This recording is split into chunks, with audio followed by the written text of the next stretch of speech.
Добрый вечер. Вы смотрите программу «Трибуна нового века», «Трибуна депутата». Как всегда, в фокусе событий самые острые проблемы и пути их решения.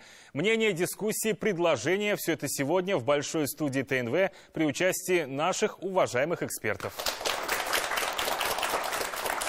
Внимание всем автомобилистам! Депутаты Госсовета обратились к председателю правительства Российской Федерации Дмитрию Медведеву с просьбой запретить стоянку и остановку транспортных средств без государственных регистрационных знаков или с нечитаемыми номерами. Настоящим пробелом в законодательстве в последнее время частенько пользуются автовладельцы, желающие парковать свои машины в зонах платных парковок, но не желающие за это платить. Какое наказание может грозить за такое самоуправство? Как скоро ждать изменений в правилах дорожного движения и кто наведет порядок на столичных парковках? Об этом и не только сегодня в программе «Трибуна нового века», «Трибуна депутата». Ну а провести этот эфир мне поможет моя соведущая, член Комитета Государственного совета Республики Татарстан по социальной политике Ксения Владимирова. Здравствуйте, Ксения Андреевна. Добрый день, уважаемые зрители, уважаемые телезрители. Также в нашу студию приглашены Артур Рашидович Абдульзянов, член Комитета Государственного совета Республики Татарстан по образованию, культуре, науке и национальным вопросам, генеральный директор некоммерческого партнерства Федерации автошкол Республики Татарстан. Добрый вечер.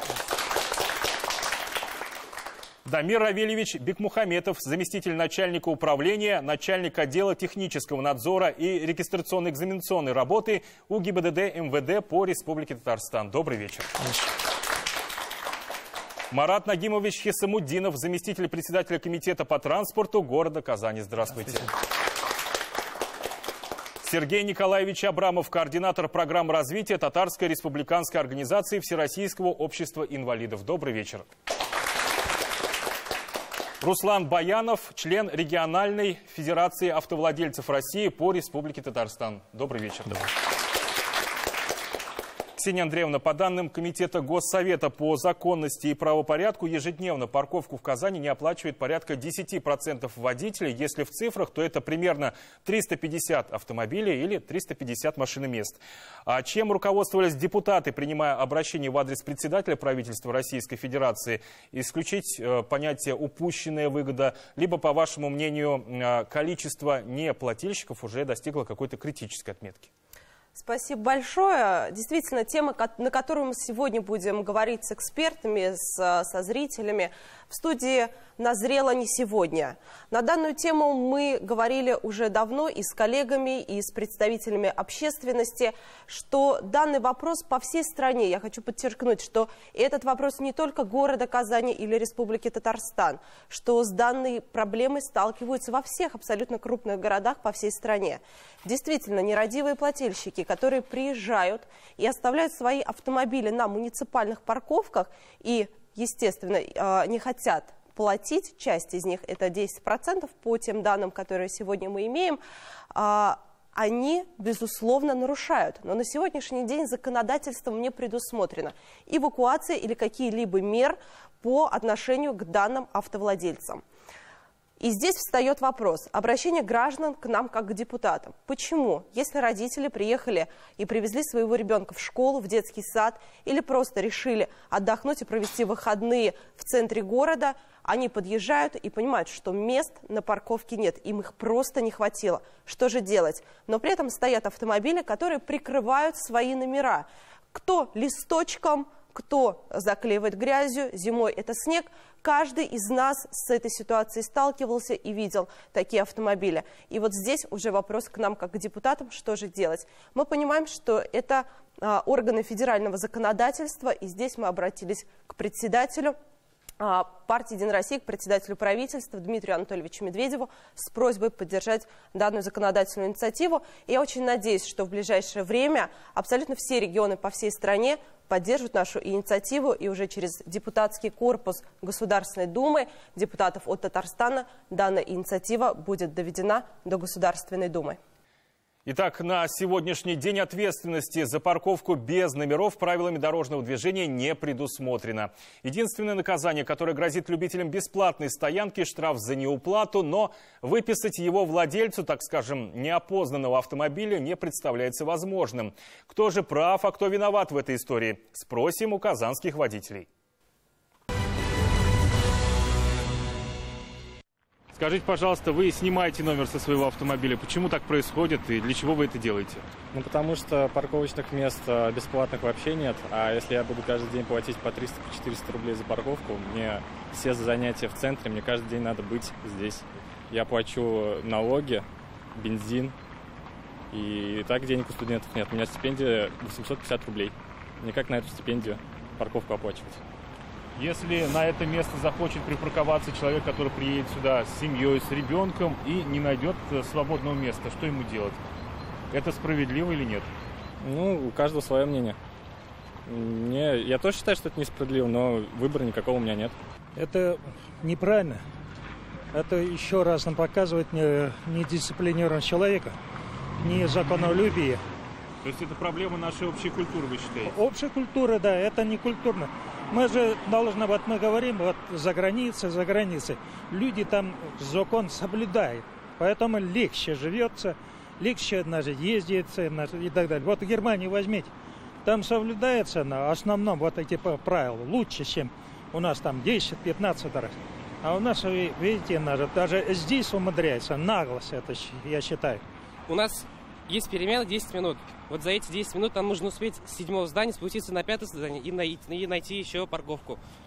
И еще, получается, если даже вот студенты, вот ладно еще, вот тут же правительственное место считается. Если правительство, у них, получается, за парковку они не платят. А тут студенты с такими нынешними стипендиями еще с такими ценами на бензин, ну это, я считаю, несправедливо. Но в некоторых местах это вынуждено. Парковки дорогие, ставить негде. Я плачу. Это какая-то принципиальная позиция?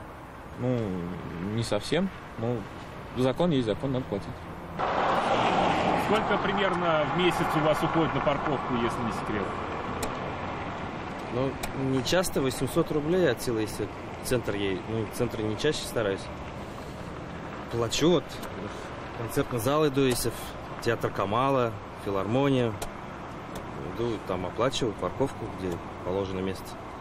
Я сам любитель снимать номера, потому что я студент, у меня нет денег. И вот у меня есть транспорт, чтобы ездить на учебу. И так как, где мне оставлять машину?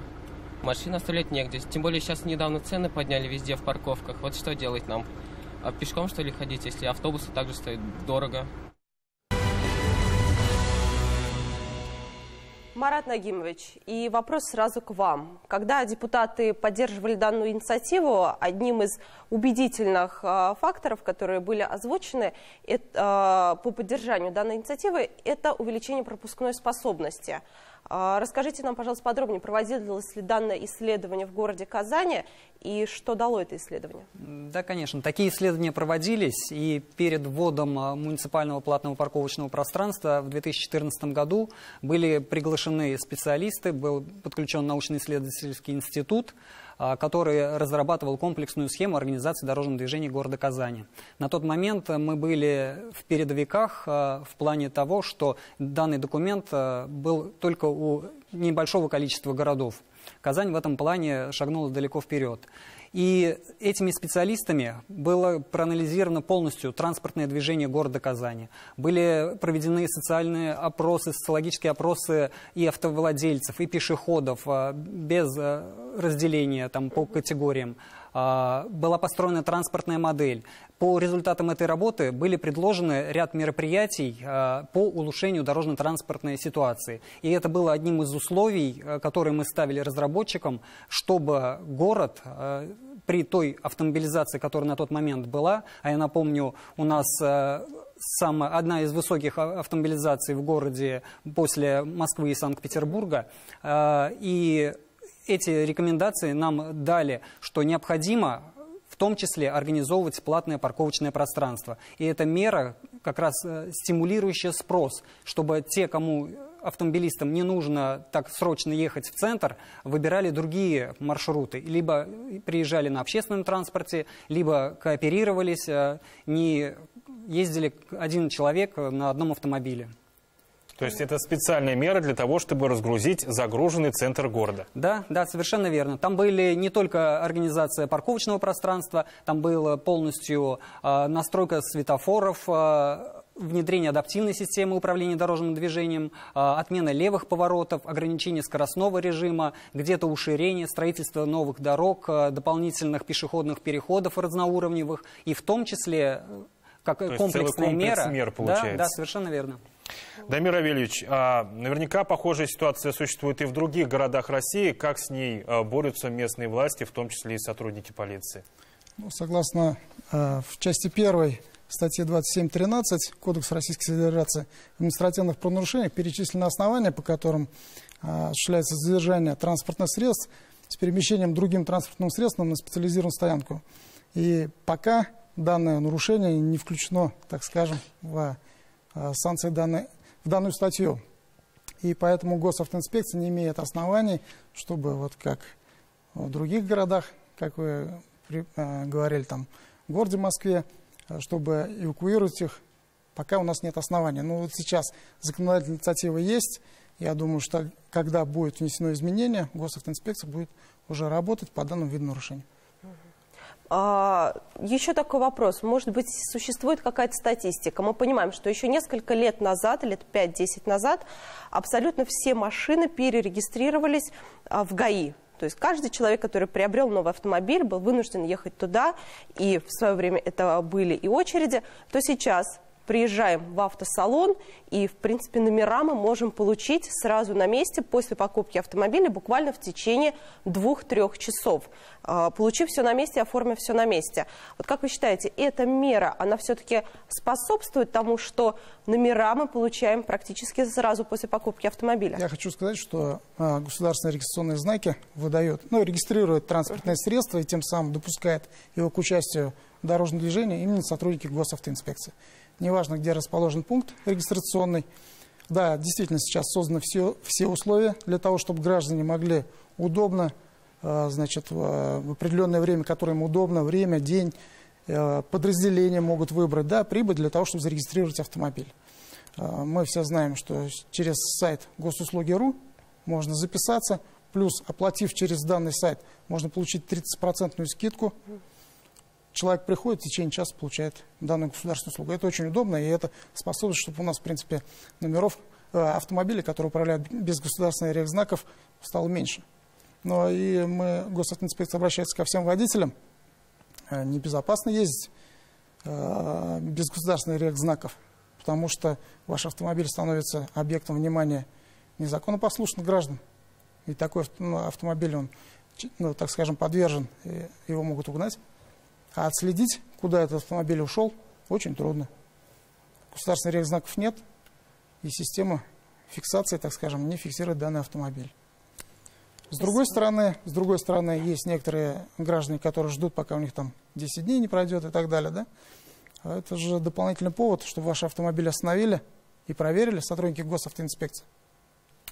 Ну что ж, посмотрим на этот вопрос еще и с этической точки зрения. Право на бесплатную стоянку на территории муниципальных парковок имеют граждане с ограниченными физическими возможностями.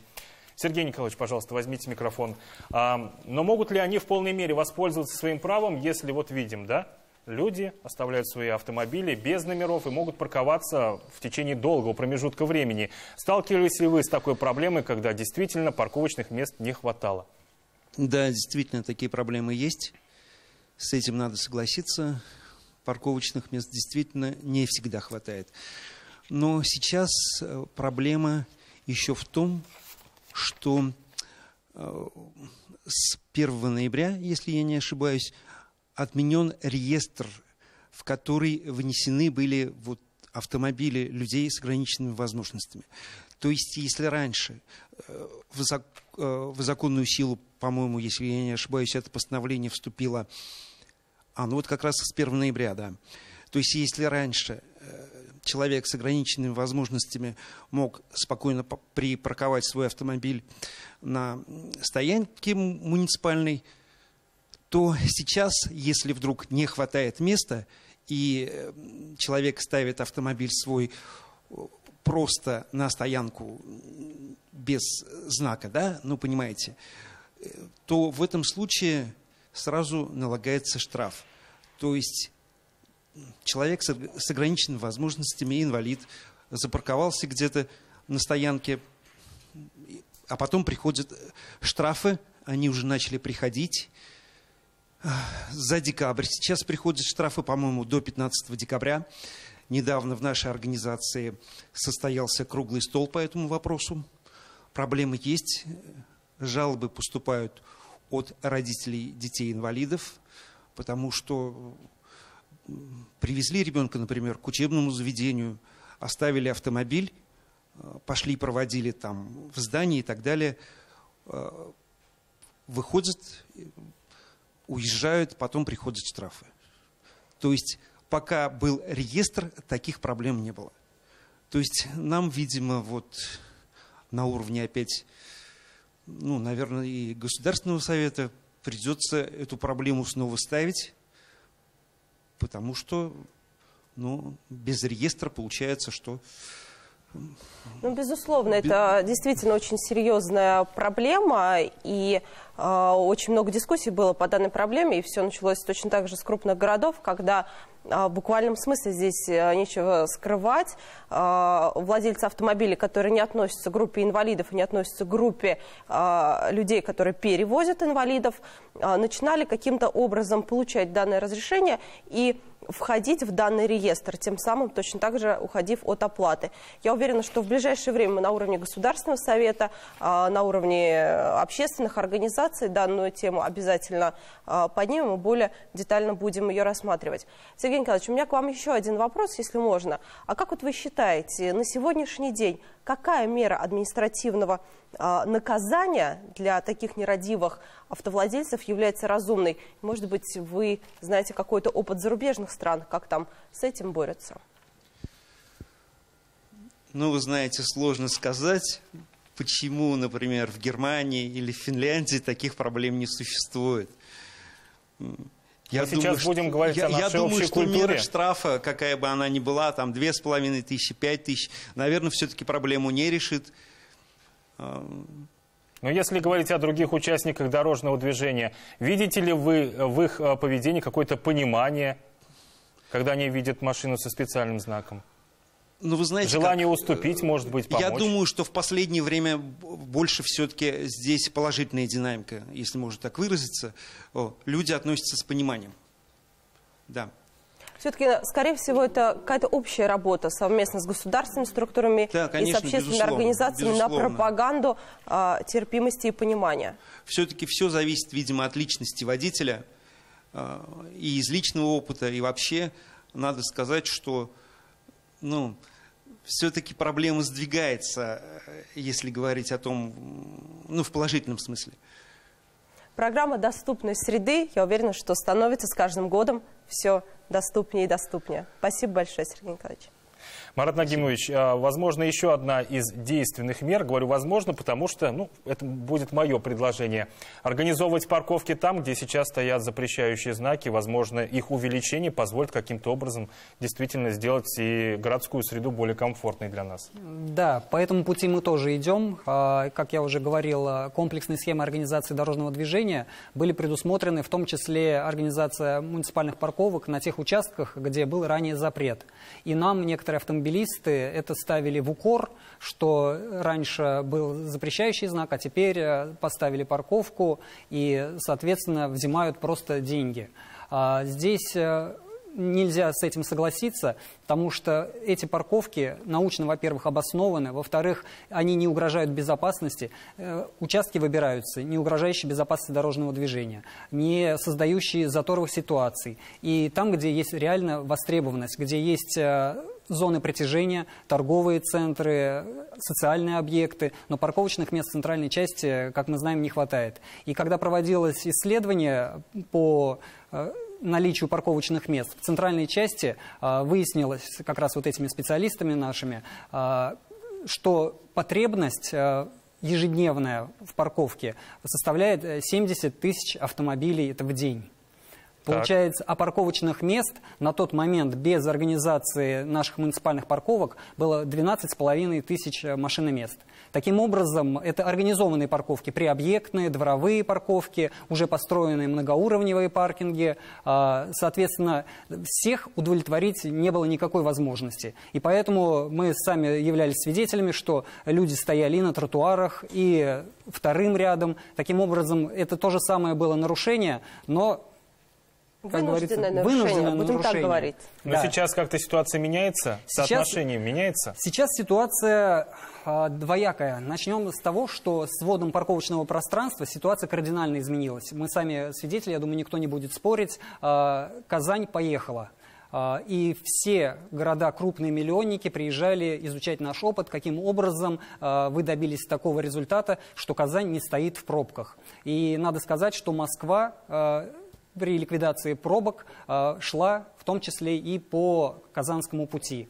Парковочное пространство мы у них заимствовали в какой-то степени, именно организацию парковочного пространства, но все остальное, организация работы общественного транспорта, адаптивная система управления дорожным движением, ряд направлений по запрету грузовых автомобилей, движения в центральной части города, это все Москва взяла у нас. Поэтому здесь есть чем нам гордиться.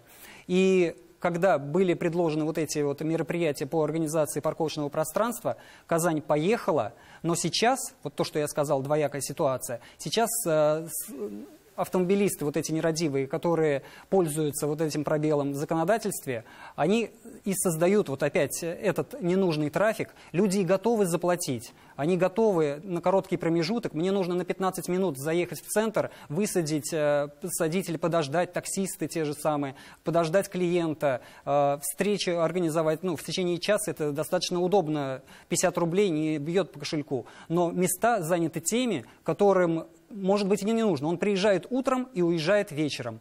А машина стоит без номера и занимает это место.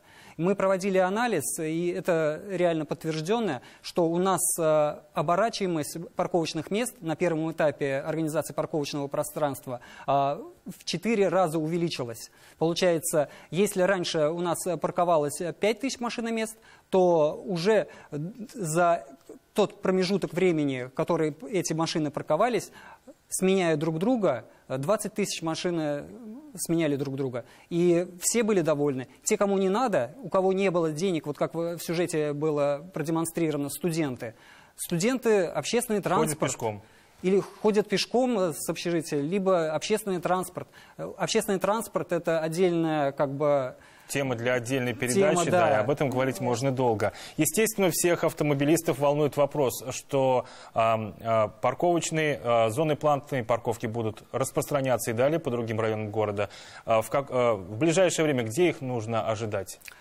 Комплексные схемы, на которые я все время ссылаюсь, это не наши хотелки, это научно подтвержденные практикой, научными выкладками, опросами. Комплексные схемы организации дорожного движения рекомендованы до 2020 года в пределах Малого Казанского кольца.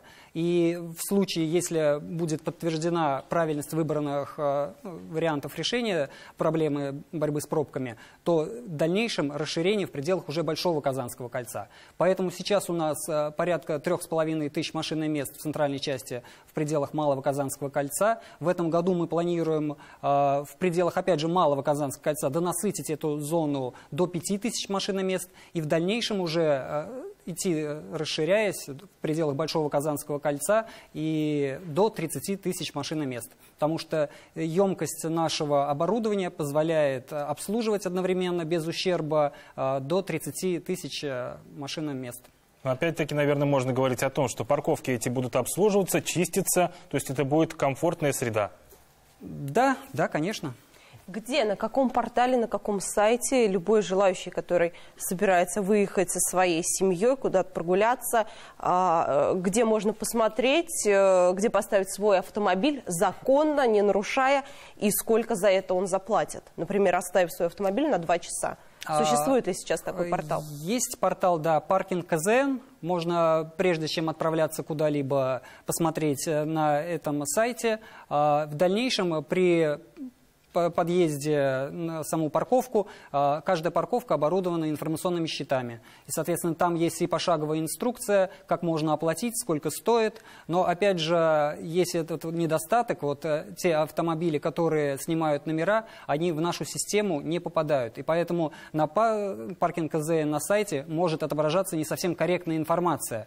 По оплатам и по системе видеофиксации показывает, что свободные места есть, однако на практике автомобилисты приезжают и видят, что все машины-места заняты и автомобиль поставить некуда. И опять мы пришли к тому, что от чего отталкивались, что создается ненужный трафик, крутятся автомобилисты вокруг нужного места, пытаются найти нормальное парковочное место, не находят его и ставят либо под запрещающий знак, либо вторым рядом. К сожалению, тем не менее, это и упущенная выгода для городской казны. Все-таки не стоит забывать этот вопрос тоже. Я здесь с этим не соглашусь. Упущенная выгода – это вторично. Мы муниципальные парковки организовываем не для сбора средств. Сбор средств нужен для того, чтобы содержать эти парковки, и в том числе средства идут на содержание общественного транспорта, потому что все средства и штрафы, и оплаты за парковок непосредственно перечисляются сразу в бюджет города Казани. И как некоторые тоже говорят, что вы собираете на какую-то частную фирму, нет, это наше муниципальное казенное учреждение, организатор городского парковочного пространства, который осуществляет контроль, администратор платежа, комитет по транспорту города Казани, тоже казенное учреждение, все платежи непосредственно в бюджет города Казани, и поэтому оплата это второстепенно. Но согласен, когда люди готовы заплатить, когда регулируется спрос, чем? Только ценой. Есть те, которые готовы заплатить эту цену, и есть те, которые не готовы заплатить эту цену. Конечно, преимущество имеют те, кто готовы заплатить эту цену. Да, это рыночный механизм.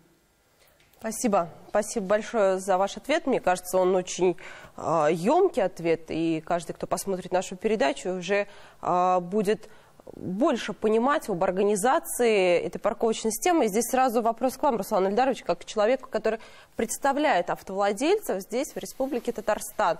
Вы сегодня услышали много мнений, которые уже были, и, может быть, если бы мы раньше занялись какой-то культурой, вождением или еще что-то, мы бы не прибегали к данным мерам. Вот как вы считаете, что сейчас необходимо, пока не принят данный закон, и что последует за этим? Какие, может быть, меры, пропаганда и так далее? Итак, вообще, на самом деле, я считаю, что, во-первых, нужно привлечь к этой проблеме широкое общественное внимание. Это, во-первых, организация круглых столов, съемка передач, посвященных этой проблеме. Значит, далее, у нас сейчас на дворе 21 век, есть мощные информационные ресурсы, есть YouTube, есть Instagram, другие социальные сети. Через это можно освещать это все, какую-то, может быть, даже социальную рекламу придумать. Вот. Второе, нужно привлекать общественность к выявлению таких вот нарушителей, которые там мешают инвалидам припарковаться, которые мешают припарковаться тем, кто приехал в наш город. Нужно, чтобы общественность участвовала в выявлении вот этих случаев, вот этих нарушителей. В принципе, все. Вот широкое общественное внимание может нам как раз-таки в этом помочь. А что делать с теми, кто за любую стоимость не будет парковаться за деньги? Видите, такие тоже есть. Стараться выявлять по мере возможностей, да, конечно, номера снимают, но тут уже, к сожалению, все-таки нужно прибегнуть к силе закона. Ксения Андреевна, вам вопрос как к законодателю и депутату Государственного совета. Чтобы нашим зрителям было понятно, есть обращение в адрес председателя правительства Российской Федерации. Что с ним будет дальше? И в течение какого времени нам ожидать изменений в правилах дорожного движения? Каков механизм? Как я частично сказала уже в самом начале нашей передачи, механизм этот не очень быстрый, который нам предстоит в ближайшее время. Безусловно, что в ближайшее время данное обращение будет обсуждаться в различных структурах. Мы будем формировать некую законодательную инициативу, безусловно, с нашими коллегами, представителями МВД, представителями администрации городов и так далее. И в любом случае нам здесь необходима будет поддержка других регионов нашей страны. Без них мы не сможем ничего. И дальше, после того, как мы сформируем некую законодательную базу, она будет передана депутатам Государственной Думы, которые точно так же на своих комитетах уже в работе в Государственной Думе будут озвучиваться и будут отстаиваться позиция Татарстана, отстаиваться позиция других регионов, которые, я уверена, поддержат в ближайшее время нашу инициативу, и тогда уже мы будем с вами надеяться и ждать, что данная инициатива будет принята. Ну а дальше, согласно нашему закону, после принятия, подписания данного закона президента в течение нескольких дней, данный закон вступит в силу, и вот уже после этого начнется, я уверена, что широкая работа с общественностью, доведение до общественности о том, что данный законопроект был принят. Ну что ж, сегодня в большой студии ТНВ мы говорим о безопасности на дорогах Татарстана, о проблеме подготовки будущих водителей. Во второй части нашей программы встретимся после рекламы. Не переключайтесь.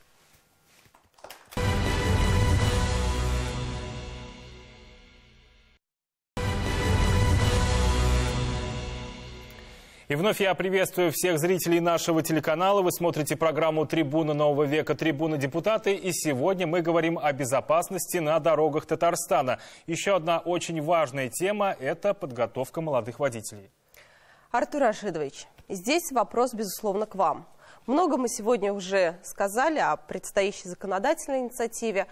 И хотелось бы узнать, может быть, в подготовке будущих водителей нам стоит как-то жестче, может быть, относиться к самой подготовке или больше говорить на этих занятиях о пропаганде? Как на сегодняшний день обстоят вообще дела с подготовкой кадров, по какой программе, и вообще, может быть, она уже требует каких-то изменений? Изменения произошли. Они произошли в 2014 году. Основополагающим документом является примерная программа подготовки водителей для автошкол. В 2014 году Министерство образования и науки Российской Федерации утвердило эту программу. То есть какие произошли изменения? Первое – это включилась дисциплина психофизиологические основы деятельности водителя. Вот здесь как раз о культуре поведения на дорогах. Здесь и общение, повышение своего уровня эффективного общения, конфликтология, этическое воспитание. То есть странно, конечно, что это обучают в автошколе, но так на дороге такие проблемы возникают, поэтому это является необходимостью. То, что необходимо автодром для подготовки водителей практического вождения, он уже составляет четверть гектара. Увеличились часы подготовки от 196 часов, 56 часов это из них практическое вождение.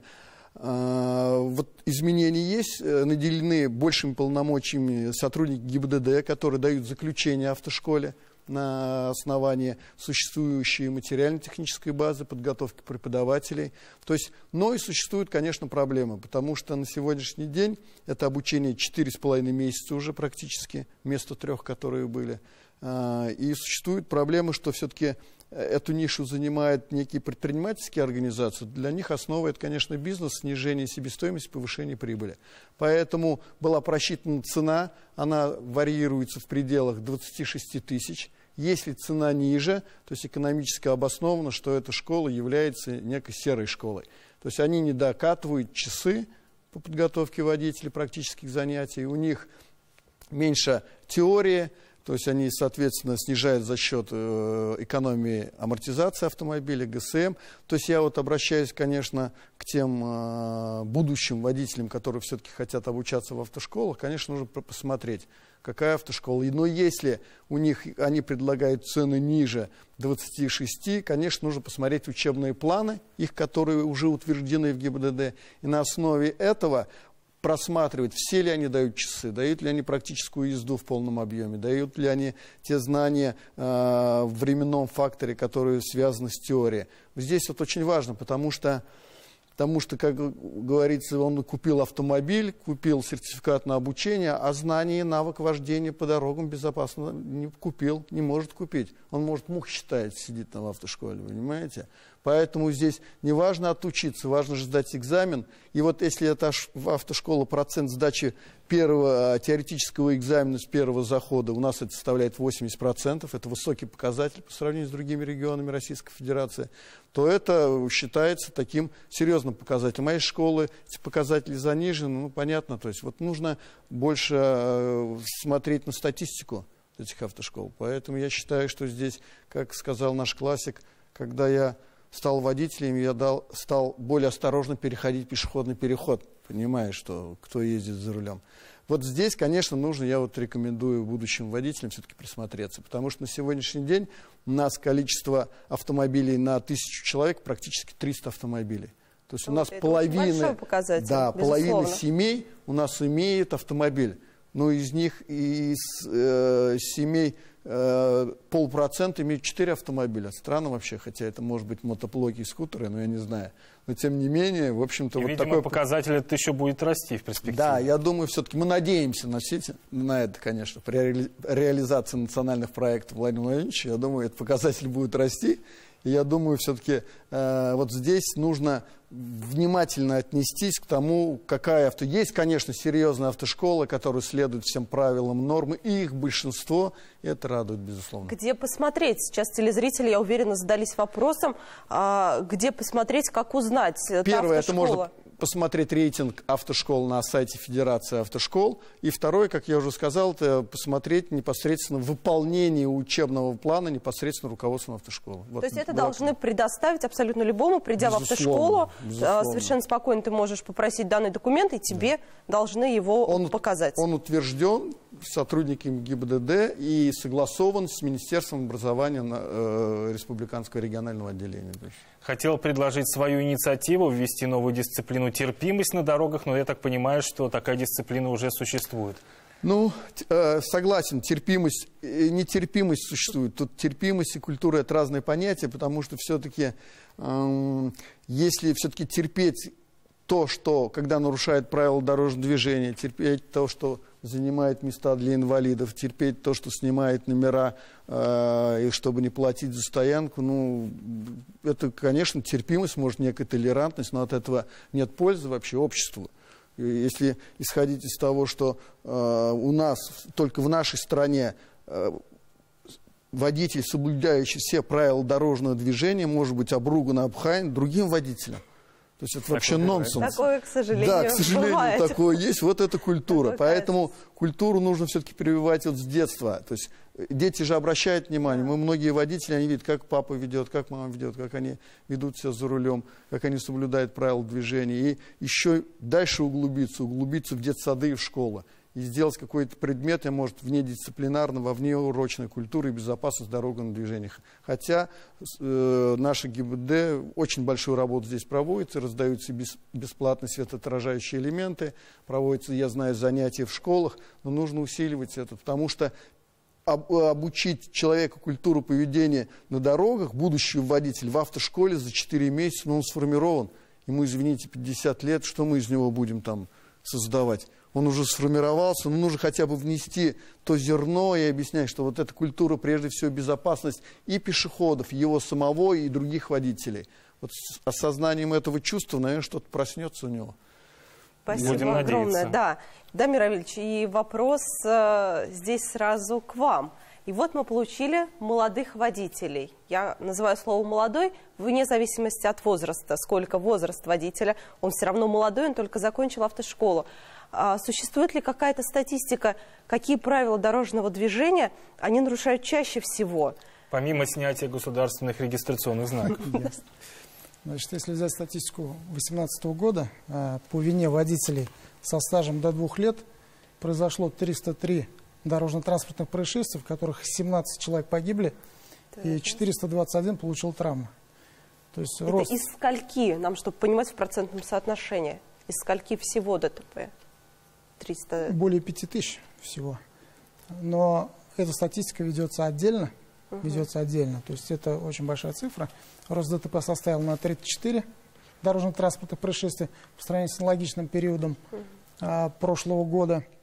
Количество погибших снизилось на 14 погибших, количество пострадавших на 8. То есть та большая работа, которая проводится в плане работы с автошколами, работа по приему экзаменов, она все равно свои плоды дает.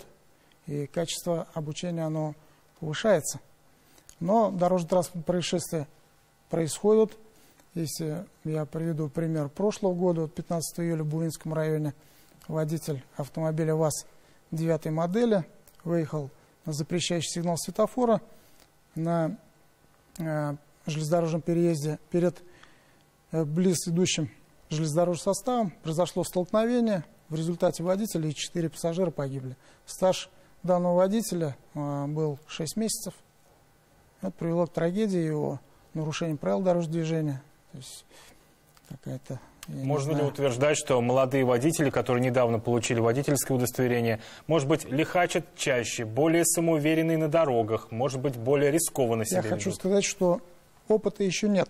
Да, они сдали... Среагировать в какой-то ситуации. Совершенно верно. Ну вот в данном случае это явное было игнорирование правил дорожного движения.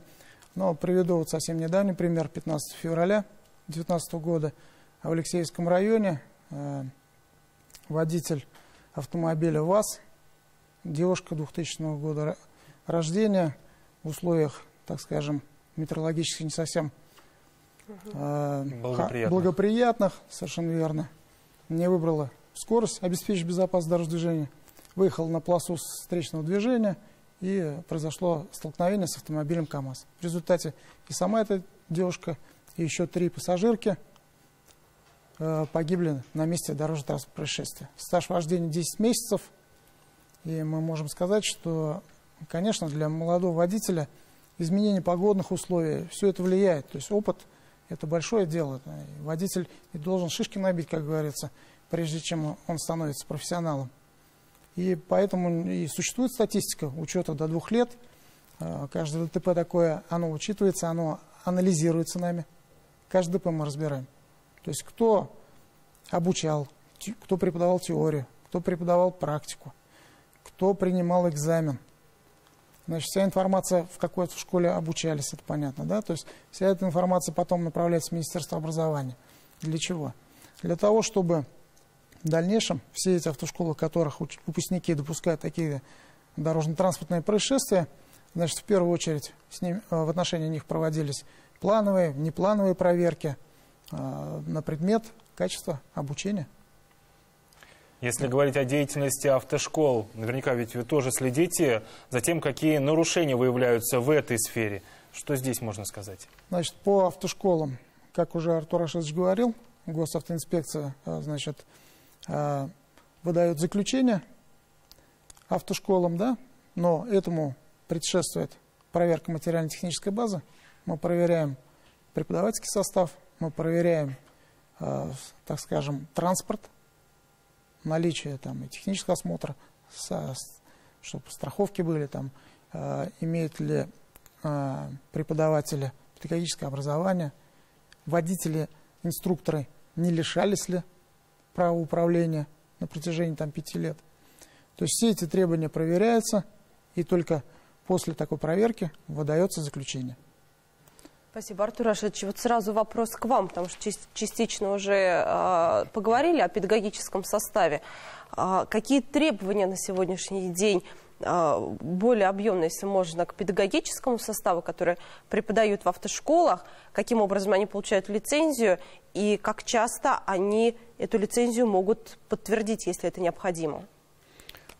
Существует, вот в 2018 году был принят также нормативный документ. Это стандарты образовательные стандарты педагогического работника профессионального образования и мастера производственного обучения по вождению транспортных средств. То есть эти вот 2 стандарта, они именно касаются автошколы. Что здесь предусматривается? Это и переподготовка, повышение квалификации, то есть их уровень образования, он должен быть среднепрофессиональное.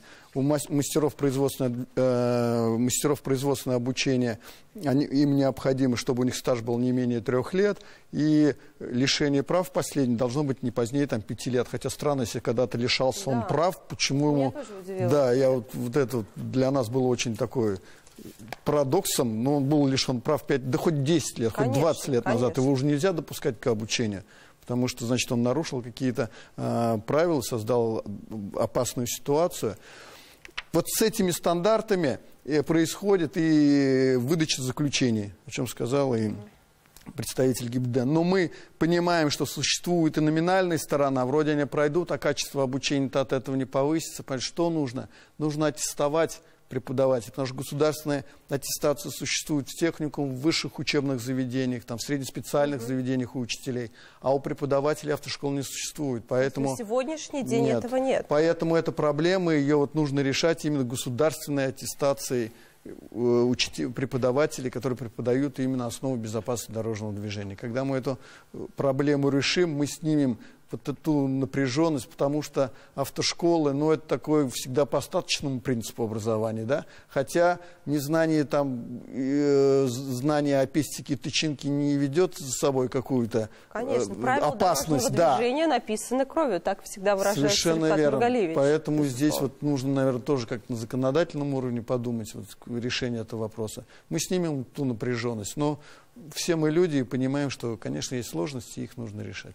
В завершении нашей программы всем участникам дискуссии сегодня в этой студии я предлагаю ответить на один общий вопрос. Что всем нам необходимо сделать для того, чтобы культура вождения повысилась на дорогах Татарстана, ну и, соответственно, может быть, и дорожно-транспортных происшествий стало меньше? Давайте, Руслан Ильдарович, с вас начнем. Во-первых, нужно начать самим вести себя культурно на дороге. Нужно начать с себя, после уже мы показываем пример своим близким, своим родным, окружающим людям. И я считаю, это все-таки пусть и в долгосрочной перспективе принесет эффект. Артур Рашидович, пожалуйста. У меня, это понятие культуры ассоциируется все-таки с тем, что человек должен какую-то произвести внутреннюю самооценку, то есть своего вообще вот, сознания того, что культура – это все-таки тот элемент, который связан с качеством жизни. Вот где качество жизни высокое, там почему-то культура поднимается. Как Горький говорил, накормить сначала народ, потом культура, она постепенно вот, выравнивает этот уровень. Я думаю, что у нас качество уровня в любом случае повышается, и культура с этим, я думаю, не заставить себя ждать, оно как бы паровозом туда, и постепенно мы будем исходить вот из этих эволюционных каких-то таких вот предпосылок. Мое мнение такое, поэтому здесь нужно, чтобы человек внутри уже пригляделся самому себе и сделал выводы соответствующие. Сергей Николаевич, пожалуйста. Спасибо. Существуют правила дорожного движения, их просто нельзя нарушать, и ездить по правилам – это очень важно. И разрешите просто сказать громадное спасибо за то, что пригласили. Получился очень интересный, важный разговор. Обратная связь, она важна. И приглашайте и дальше нас, общественные организации, на подобные мероприятия. Спасибо. Дамир Авельевич, пожалуйста. В первую очередь, я все-таки считаю, чтобы повысить культуру, нужно повысить сначала знания. И хотелось бы, чтобы в школах преподавали правила дорожного движения, потому что каждый человек, выходя из дома каждое утро, да, как только он выходит, он становится участником дорожного движения. Он или пешеход, или пассажир, или водитель. И каждый становится участником, а правила дорожного движения знает не каждый. А мы все знаем, что одно нарушение, и все, может привести к очень тяжелым последствиям. Поэтому в первую очередь всех обучить, обучаясь правилам, обучаем параллельно культуре поведения, зная основы. Ну и, конечно же, контроль, то есть надзор должен быть за соблюдением. Потому что немаловажно, не только важно знать правила, нужно их соблюдать. Ну, а есть контролирующий орган для того, чтобы, если вдруг кто-то не соблюдает, то привлекать к ответственности. Мурат Нагимович, ваша очередь. Да, на мой взгляд, нужно время.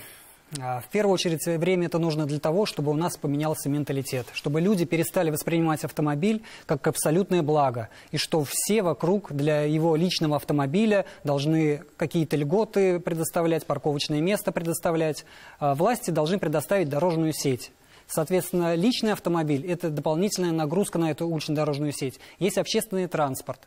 А забота о парковке уже ложится на самого автовладельца. И когда человек принимает решение о приобретении автомобиля, нужно предусматривать, сможет ли он понести дополнительные расходы на содержание этого автомобиля, который включает не только бензин, не только страховку, но в том числе и постоянное хранение. Это и дневное хранение, это и ночное хранение. К сожалению, пока у нас автомобилисты об этом не задумываются. Они воспринимают как нечто данное, как что-то статусное. Автомобиль приобрел, это я приобрел статус. Вот когда у нас пройдет время, и когда автомобиль это будет обычная бытовая техника, тогда, я думаю, таких проблем у нас уже не будет. Ну что ж, до конца нашей программы остаются буквально считанные секунды. Ксения Андреевна, вам, как представителю Государственного совета Татарстана, подводить итоги нашей дискуссии сегодня. Огромное спасибо, дорогие эксперты, дорогие зрители в студии, дорогие телезрители, что сегодня были с нами. Сегодня мы говорили об очень непростой теме, о теме, о которой, наверное, еще несколько часов можно было говорить, не переставая, затрагивая абсолютно разные аспекты дорожного движения, безопасности дорожного движения. И здесь, услышав мнение абсолютно всех, хочется сказать одно. Берегите себя, берегите своих детей, берегите своих близких, занимайтесь, изучайте. Ведь мы сегодня уже сказали эту фразу. Правила дорожного движения написаны кровью. Будьте здоровы и следите за нашей передачей. Ну вот и все на сегодня. Вы смотрели программу «Трибуна нового века», «Трибуна депутата». Надеюсь, наша дискуссия сегодня была вам и интересна, и полезна. До встречи на ТНВ и до свидания.